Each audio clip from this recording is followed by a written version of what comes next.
When the night grows heavy and the wind forgets to move, listen closely. The world still remembers what we try to forget: the ghosts, the grief, the quiet horrors. Here at Deep Night Whispers, we give voice to the silence. Sit back and let the darkness speak. October sunlight filtered weakly through the morning haze as the crowd gathered outside the Riverside estate on the north side of Chicago. The house, a broad-shouldered Tudor mansion built in another century, stood like a relic among younger homes, its windows dim and watchful. The air smelled faintly of old wood and dust, and the low murmur of bargain hunters drifted across the lawn. Among them moved Sophia Martinez, an antique dealer whose practiced gaze could strip away cobwebs and time to see value beneath decay. To her, every estate sale was a conversation with the dead, each item a word from a life that had already gone silent. She had come early, before the crowd thickened, notebook in hand, her boots whispering over the worn floors as she entered. The Williamson estate, the sign read. The family had occupied this house for nearly a century. Its final heir, an elderly woman named Margaret Williamson, had died without children. The rooms had been opened to strangers now, each memory tagged with a price. The air inside was cooler, heavier. Shadows clung to the corners like residue. People murmured as they passed from room to room, trading history for pocket change. In the library, wood-paneled and dim despite the tall windows, Sophia paused.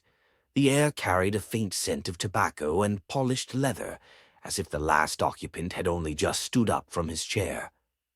On an antique mahogany desk sat a row of framed photographs. Generations stared back at her: stiff Victorian portraits, faded wedding scenes, holiday gatherings frozen in sepia smiles. But one frame caught her attention. The frame was silver, tarnished nearly black, its design intricate, curling vines and leaves worn smooth by time. Inside was a photograph that felt older than the rest, a family portrait from perhaps the early 1920s. A young man in a dark suit sat proudly beside his wife, who wore a delicate flapper-style dress with lace at the sleeves. In her arms rested an infant wrapped in a long christening gown. At first glance, it was an ordinary image, a prosperous family of the roaring 20s, captured in prosperity and comfort. But as Sophia studied it, unease crept up her spine. The mother's smile was gentle, genuine. The father's expression composed and confident. But the baby's face, something was wrong there. The child's eyes were wide, too wide, filled not with the blank innocence of infancy, but with a strange intensity. There was awareness there, and beneath it, something that looked very much like fear. Sophia leaned closer. Her breath fogged the glass. She couldn't explain it. It wasn't simply the lighting or an old photographic artifact. It was as if the camera had trapped an emotion that should have vanished the moment after it was felt. She purchased the photo without hesitation, tucking it between pages of tissue in her satchel. The price tag said $25, but the unease that came with it felt far heavier. Back at her antique shop in Lincoln Park, the photograph sat on her work table under the yellow light of an old desk lamp. The shop smelled faintly of varnish and old paper, comforting smells that usually calmed her. Not tonight. She slipped the photo from its frame, careful not to damage the brittle backing paper. Years of experience told her that the truth of old photographs often lived on the reverse side. There, embossed into the cardstock, was the mark of a studio. Henryk Kowalski Photography, Chicago, Illinois. Beneath that, in faded ink, a date, October 15th, 1920. And in a second hand, written with a mother's care, Robert, Catherine, and baby Thomas Williamson. The name rang faintly familiar. Williamson. Chicago's archives were full of old banking families and socialites with that name. She turned to her laptop and began to search. For hours, she scrolled through newspaper archives, genealogical databases, brittle census records that had been digitized by strangers decades later. Each click peeled back a layer of dust. Robert Williamson, banker, Chicago Financial District, 1920. Married Catherine Hartford, daughter of a railroad investor. Prominent in society pages, attended galas, charity balls, and political fundraisers. But then, an obituary. Thomas Williamson, infant son of Robert and Catherine, died November 1920. Cause of death, sudden infant death syndrome. Sophia read the line again and again. The baby in the photo, dead a month later. The chill that had crept into her bones at the estate sale returned now, sharper, more insistent. She looked again at the photograph, at those intelligent, frightened eyes.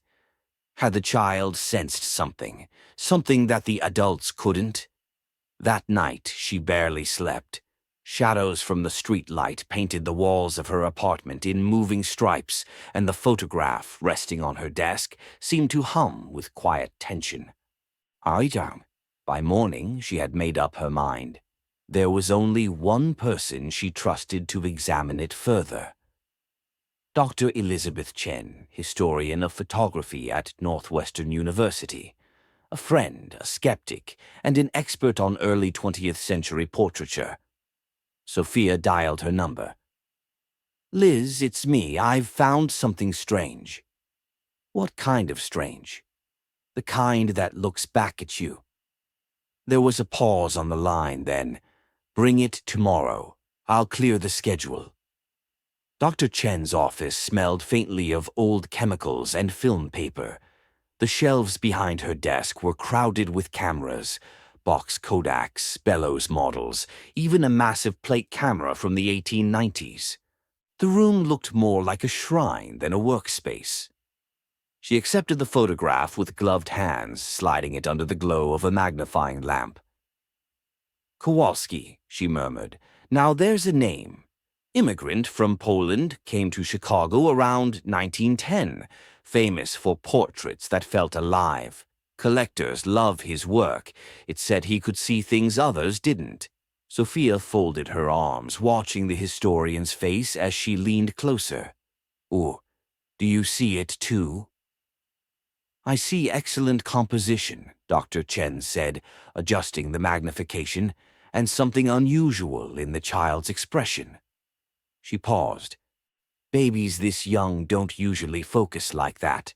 He's not looking at the camera, not at his parents either. He's staring past the frame to the left, as if something bright caught his attention." Sophia leaned over the table. "Like light?" "Perhaps. But this isn't natural light. Look at the shadowing. Multiple sources. Kowalski usually relied on the soft east window sunlight in his studio, but this is harsher, sharper, almost as if something flashed in that direction." Dr. Chen removed her glasses and set them aside. "There's fear in those eyes, Sophia. Genuine fear. And he's directing it towards something off-camera." Silence hung between them. Only the faint buzz of the lamp broke it. Finally, Sophia said quietly, "The baby died a month later. Sudden infant death according to the record." Dr. Chen's expression changed, curiosity folding into concern. "Then this photograph might be the last image ever taken of him." She looked down again. "Kowalski's archives still exist. Columbia College holds them. If his notes for this session survived, we might learn more." Sophia nodded, her pulse quickening. For her, antiques had always been about stories. But this felt like the start of something much darker. She spent the next few nights tracing the Williamson name through the dust of history. The puzzle grew sharper with each discovery. Robert Williamson wasn't just a banker. He had been implicated, quietly and never charged, in financial scandals during 1919 and 1920. Schemes that stripped families of their savings. His wife, Catherine, had been hospitalized twice for nervous exhaustion, and hidden among society clippings was a small, almost invisible notice. Following the tragic passing of their infant son, Mr. and Mrs. Robert Williamson have announced plans to travel abroad indefinitely. The date, November 1920, just weeks after the baby's death. Sophia stared at the words until they blurred. She could almost see the woman in the photograph again, the mother holding her child with that soft, knowing smile. What had she known? Outside, Chicago moved as it always had, restless, indifferent, eternal. But inside her shop, a century-old story was whispering back to life, and somewhere in that whisper, a child's frightened eyes were still trying to tell her something. The next morning arrived gray and heavy, the kind of Chicago day where the light never quite decides to show itself. Sophia poured coffee she didn't taste and stared at the photograph lying on her kitchen table. The baby's eyes seemed to follow her even when she turned the frame away. She caught herself whispering an apology before slipping it into her satchel. At the university, Dr. Elizabeth Chen greeted her with the brisk energy of someone who thrived on curiosity. She had already set up a work table under bright, even lighting. The photograph rested there, surrounded by small magnifiers and archival tools. "I've been thinking about this image all night," Dr. Chen began. Kowalski's work was famous for technical perfection, but also for something else, emotional precision. His subjects often appeared more alive than life itself. But this, she gestured toward the photo, this is different. There's tension here. Sophia nodded. "I can't shake the feeling that the child knew something was wrong." Dr. Chen didn't dismiss her. Instead, she leaned closer to the photo again. "Look at the father's hands," she said softly. "They're clenched just slightly. He's posing for calm, but there's strain in the fingers. The mother's shoulders are tight, and yet the child's face steals the whole frame. It's as though the emotion of everyone in that room bled into him." Sophia felt an involuntary shiver. Can photographs carry that? Emotion? Dr. Chen smiled faintly. Maybe not literally, but they can record truth. Sometimes more truth than the subjects intend to show. The historian straightened and began typing into her computer. Kowalski kept meticulous ledgers. Columbia College's archive has them. He wrote down everything, technical notes, client names, even personal impressions. If we can find his record for this session, we might understand what was really happening that day. Sophia's heart quickened. Can we access it? I can make a call. An hour later, they had an appointment with Dr. Marcus Webb, the curator of the Chicago Photography Archives. The archives were housed in the basement of a quiet stone building near Michigan Avenue, where the air always smelled faintly of cold paper and time. Dr. Webb, a careful man with silver hair and spotless gloves, led them through rows of steel shelving until they reached a section labeled Kowalski, Henrik, 1910-1950. He was obsessive, Webb said fondly. Documented every sitting. If you're lucky, he might have written something about your family here. He pulled a heavy leather-bound ledger from the shelf and turned to October 1920. His finger stopped halfway down the page. Here, October 15th. Robert and Catherine Williamson, infant son Thomas. Commissioned family portrait. Sophia leaned closer. The entry was written in fine, deliberate script. Natural lighting from east windows supplemented with reflector. Mrs. Williamson anxious throughout session, repeatedly checking on child. Mr. Williamson impatient. Infant unusually alert, fussy when father approached. Advised reschedule. Husband refused. Final exposure captured distinct distress in child's expression. Dr. Webb looked up. Unusual comments for Kowalski. He rarely editorialized. Sophia's pulse raced. He noticed it too. There was another note, smaller, squeezed into the margin. Mother requested certain negatives withheld from husband. They stared at it in silence. Dr. Chen exhaled slowly.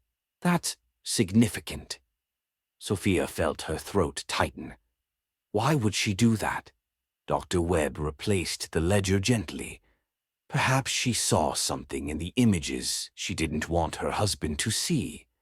Sophia hesitated. Is there a record of correspondence? Webb nodded and returned with a small file folder. Inside was a yellowed letter written in elegant handwriting. The paper was brittle, the ink faint. Dear Mr. Kowalski, I am writing to request all negatives and photographs from our session in October. My husband has asked me to retrieve them due to our son's recent passing.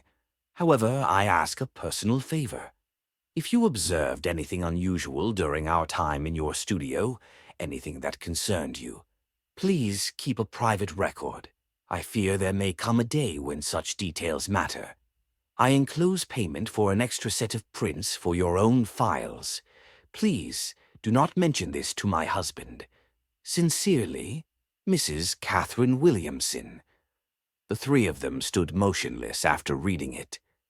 Dr. Chen's voice was quiet. She knew. Sophia's fingers trembled as she replaced the letter.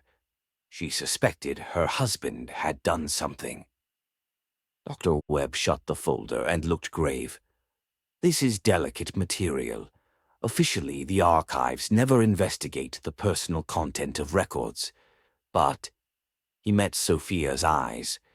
If you're pursuing the truth, there's a place you should visit next, the Chicago History Museum. Their genealogical archives might hold the Williamsons' estate papers. As they left the archive, the cold air outside hit Sophia like a warning. The city roared around her, car horns, footsteps, snippets of conversation. Yet she felt detached from all of it. The past was louder. She spent the following week in the museum's research room, immersed in crumbling documents. Dust coated her hands, the air thick with the scent of paper and old glue. At first, the Williamson records painted a picture of success. Robert Williamson, banker and investor, connected to Chicago's elite. Lavish galas, newspaper clippings, generous donations to charities. But as she sifted deeper, cracks appeared. There were lawsuits, quiet ones, settled out of court, a scandal hinted at but never printed in full. Financial dealings with families who later went bankrupt. And something else, a death certificate. She found it by accident, folded inside a collection of medical records. Mary Williamson, age 8 months, 1918. Cause of death, sudden infant death syndrome. 2 children, both gone before their first birthdays, both diagnosed with the same condition. Sophia stared at the paper until the edges blurred. No, she whispered, that can't be coincidence. Her phone buzzed, a message from Dr. Chen. Any progress? She typed back, 2 children, both dead, 2 years apart. After a moment, the reply came. Then it wasn't Sid's. Sophia left the museum that evening shaken. The city outside seemed colder, the shadows sharper. She couldn't stop thinking about Catherine Williamson, the woman in the photograph, clutching her child as though her very grip could shield him from something unseen. That night, she dreamed of the baby's eyes again, but this time they blinked. In the dream, she stood in a dark hallway lined with photographs. Each frame showed the same family, but in every one the child's expression changed. Curiosity, fear, pain, then emptiness. And behind the family, faintly visible in the shadows, stood a tall figure in a dark suit. When Sophia woke, she couldn't remember his face. 2 days later, she met Dr. Chen again in her office. The historian looked tired but exhilarated. I contacted an architectural historian. The Williamson home on Lakeshore Drive still stands. It was converted into condominiums decades ago, but the structure is mostly original. If we can access it, we might find physical traces, design features that match the photograph. Sophia's voice trembled slightly. You want to visit the place? I think we should. Sometimes the past leaves echoes in the walls. It took another day of searching property records to identify the current owner, Dr. Amanda Foster, a pediatrician who had purchased the unit 15 years earlier. When Sophia called and explained her research, the woman's tone changed from polite curiosity to something closer to fascination. You're investigating the Williamson family? She asked. Then you'd better come see this place for yourself. There are things about this apartment you should know. Sophia agreed, though a small part of her wanted to refuse.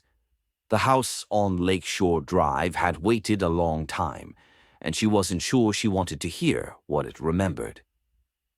As the call ended, she looked once more at the old photograph lying on her desk. The baby's face was pale and luminous against the shadowed background.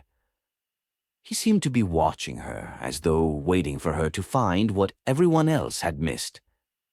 And for the first time, Sophia whispered, not to the baby, but to the woman holding him, I'll find out what he did to you. The day Sophia visited the old Williamson residence was unusually still. The sky hung low and colorless over Lake Michigan, and the wind that usually swept the boulevard seemed to have vanished. She stood across the street for a long moment, taking in the structure. The mansion had survived the passing century with a quiet dignity. Its limestone facade glowed pale in the muted daylight, and the tall, arched windows reflected only the gray of the lake beyond. Time had changed the neighborhood, but not this house. It felt as if the city had grown around it carefully, unwilling to disturb its silence. When the front door opened, Dr. Amanda Foster appeared, a woman in her 40s with kind eyes and the calm confidence of someone who had seen too much to be easily unsettled. You must be Sophia, she said. I've been expecting you. Come in.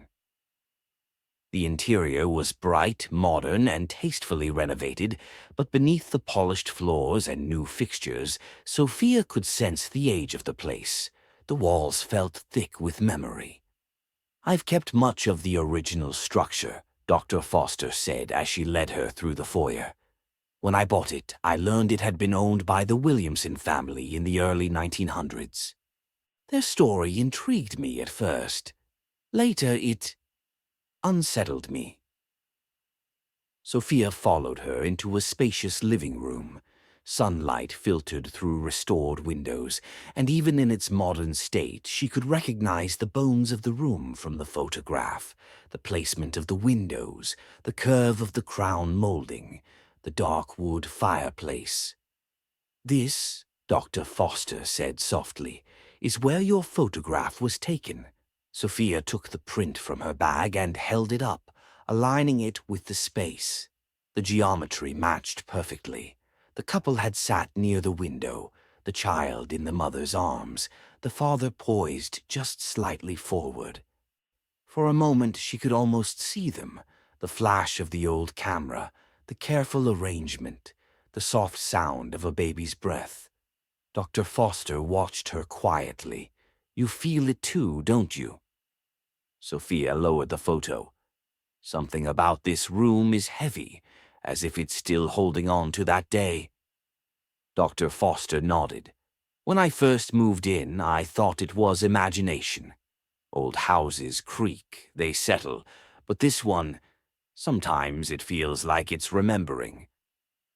Sophia turned toward her, studying her face. You said on the phone that there were things I should know. Yes.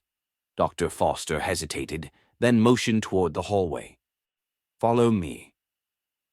They walked down a corridor that had once led to the private wing of the house. The air grew cooler, the light dimmer. Dr. Foster stopped before a room at the far end. "This used to be the nursery."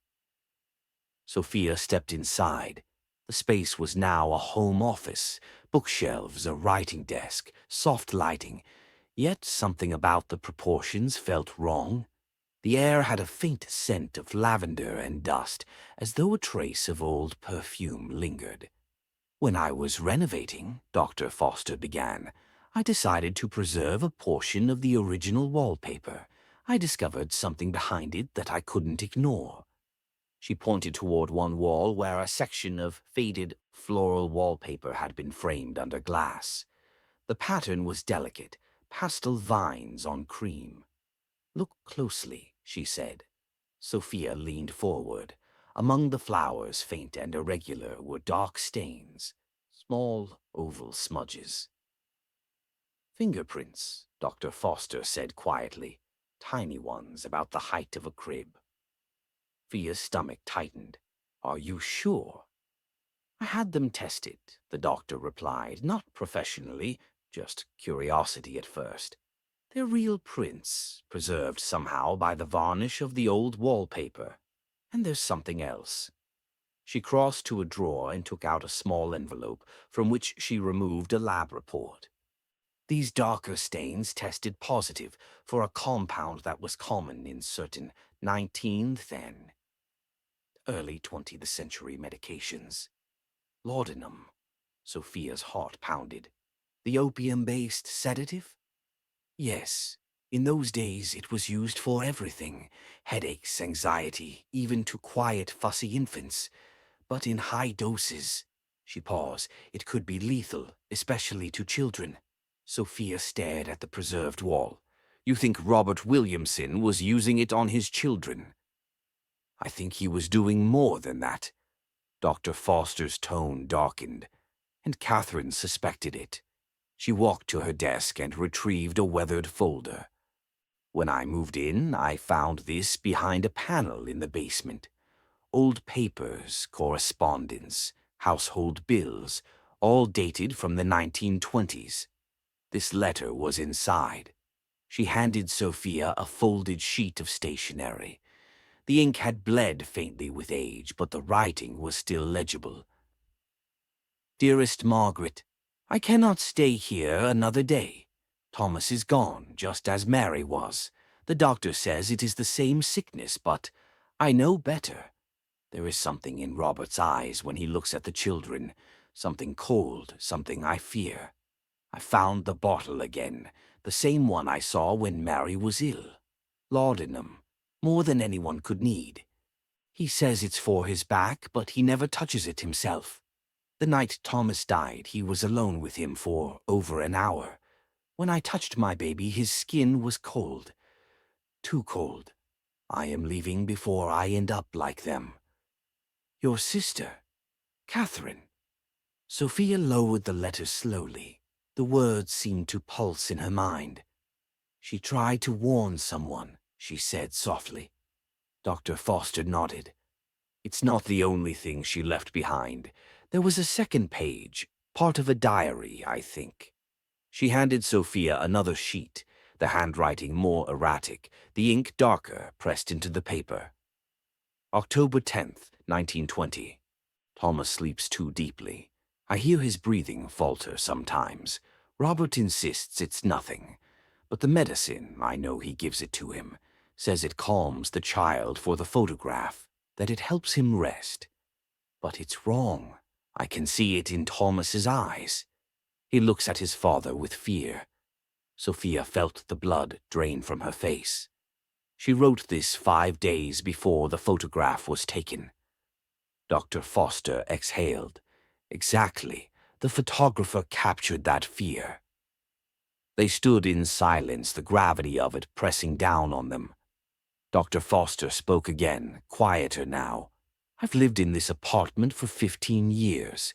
Every so often I hear things, soft crying, faint but distinct, coming from this room. I always assumed it was memory playing tricks. But after finding these letters, I'm not sure anymore. Sophia swallowed hard. You think the child's presence remains here?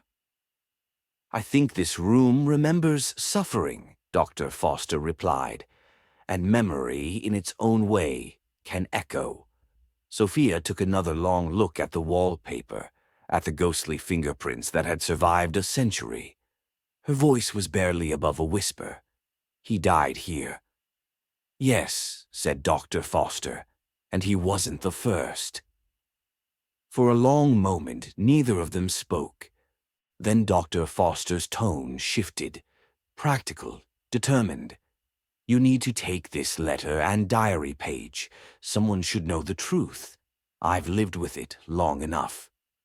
Sophia nodded, carefully placing the fragile papers into her folder beside the photograph. As she turned to leave, she glanced one last time at the nursery wall.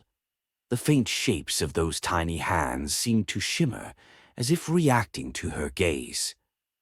That night, back in her apartment, she laid everything on her desk: the photograph, the letters, the test report, the archival notes. Together they formed a pattern too dark to ignore. Robert Williamson hadn't been a grieving father. He had been something else entirely. The realization sat heavy in her chest. And yet, beneath the horror of it, Sophia felt something else, a quiet, resolute pull. She had uncovered too much to stop now. If Catherine had risked everything to document the truth, someone had to finish what she started. And perhaps in some way that defied reason, that frightened child in the photograph had been waiting for her to do exactly that. In the weeks that followed her visit to the old Williamson house, Sophia lived between two centuries. Her days were consumed by work, the steady rhythm of appraisals, auctions, and restorations. Yet, every spare moment she returned to the same collection of evidence spread across her desk: the photograph, the letters, and the diary page. Each object seemed to whisper when the city outside went quiet. One evening, she decided to contact the one person who might understand the magnitude of what she had found. Detective Maria Santos, a seasoned investigator from Chicago's Cold Case Division. They had met years earlier at a charity auction. Sophia had once appraised antiques for the department's historical exhibit.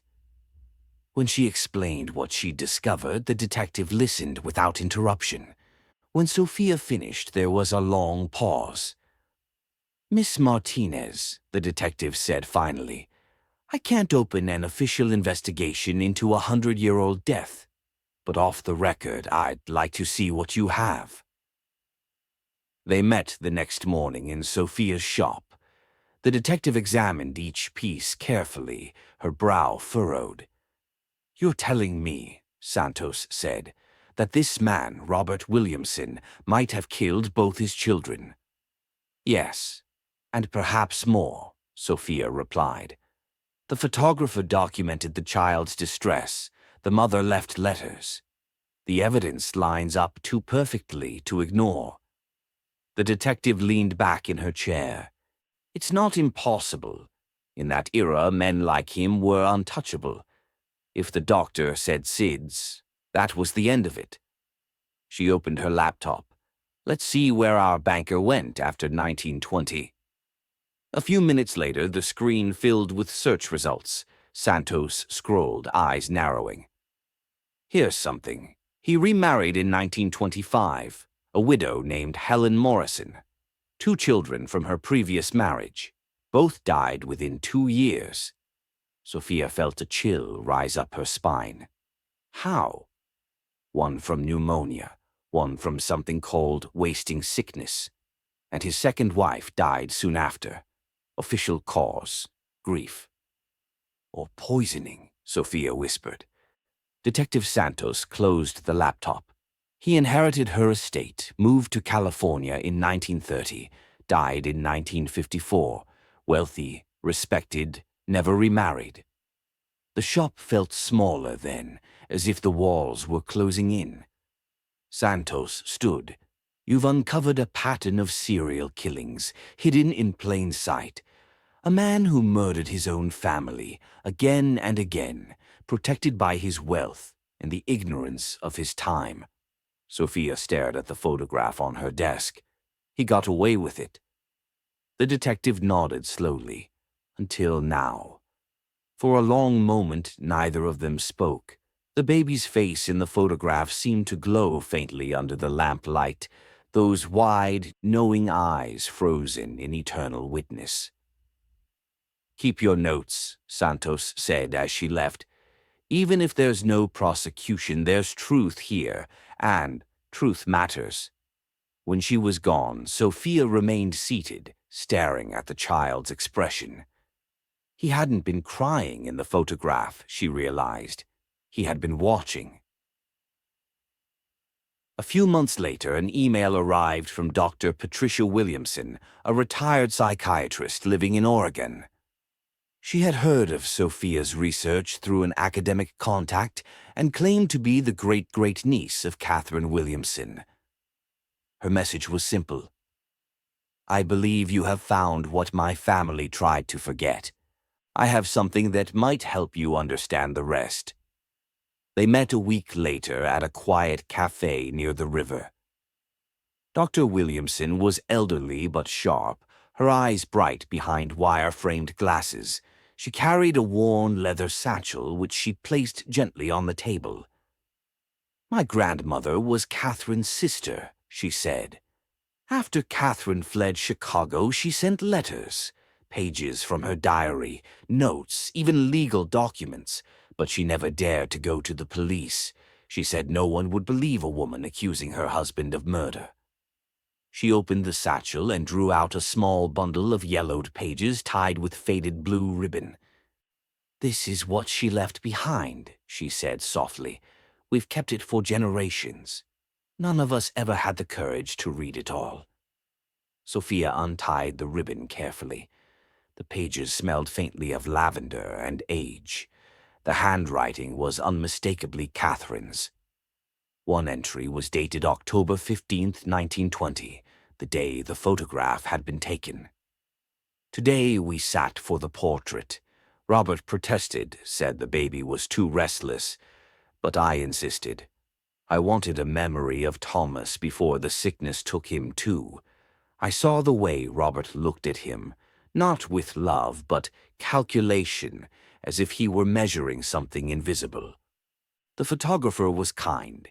He sensed my fear, though he said nothing. He noticed that Thomas grew anxious whenever Robert came near. He even suggested taking some with just the baby and me, which angered Robert greatly. I think the photographer knew more than he dared to say." The next entry came a few weeks later. "Thomas is gone. They call it Sid's. But I saw the empty bottle on Robert's desk, the same sweet smell, the same lies. I cannot stay in this house. I cannot share a roof with the man who murdered our children. But if I leave, he will destroy what remains of me. I will send my words to Margaret. She will know what to do when I no longer can." Sophia's throat tightened as she read. "She documented everything," she said quietly. Dr. Williamson nodded. "She lived the rest of her life quietly, helping women and children in shelters. Never spoke of it publicly, but she kept that photograph of Thomas until she died." She reached into her satchel one last time and withdrew an envelope sealed in wax. This was the last letter Catherine ever wrote. She asked that it only be opened if someone ever uncovered the truth. Sophia accepted it with trembling hands and broke the seal. The paper was thin, the handwriting frail but steady. "To whoever finds this truth, my babies were not taken by sickness. They were taken by their father. I tried to stop him, but in 1920 a woman's voice meant nothing against a man's reputation. I spent my life waiting for someone to see what I saw in my child's eyes that day. If you are reading this, then the truth has finally been found. Please remember that Thomas was loved, that he was innocent, and that he tried to tell us in the only way he could. through the fear that even a camera could not disguise. Let his eyes speak for all those who were silenced. Catherine Williamson. Sophia folded the letter gently, her hands trembling. Dr. Williamson's eyes glistened. "You've given my family closure," she said. "For a century that photograph haunted us. Now we know why." Months later, the story of the Williamson photograph spread through academic and historical circles. Dr. Chen organized a symposium at Northwestern University titled Photography as Witness, the Williamson Portrait and the Truths We Ignore. Historians, criminologists, and photographers filled the lecture hall. At the front of the room, illuminated by a single spotlight, hung an enlarged print of the photograph. When Sophia stepped up to the podium, she paused before speaking. The silence in the hall felt sacred.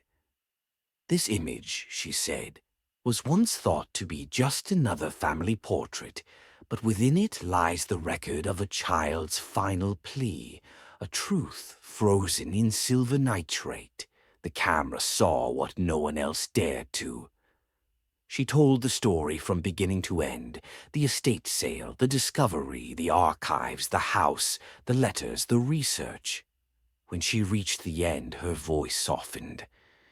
"This photograph teaches us something terrible and necessary, that evil often hides behind charm and privilege, that silence protects the guilty, and that even a child too young to speak can still leave behind a testimony."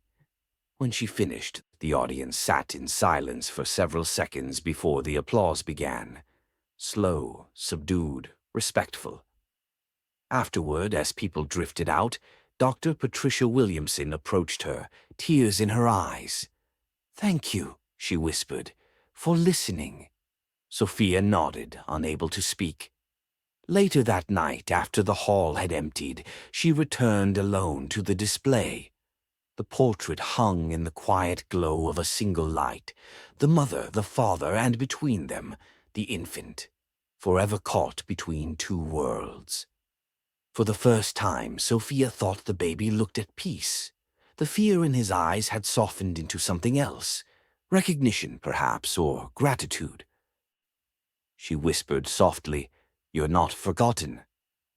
The photograph now rests in the archives of the Chicago History Museum, displayed beneath protective glass.